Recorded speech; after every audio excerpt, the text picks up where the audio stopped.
Dahil nga wala akong pasok ngayon o duty, so ibig sabihin niyan rest day at wala akong ibang gagawin.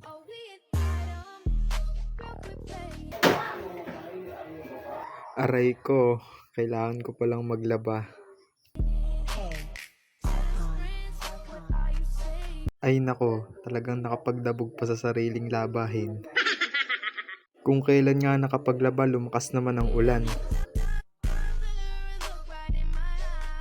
Pero buti na lang talaga may dryer, kaya matutuyo agad. Pero ang likot nitong prinsesang to eh.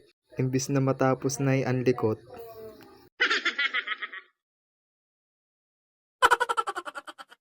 At ang prinsesang yan biglang nag-crave sa pansit kanto na may itlog, kaya pinagluto ko na agad.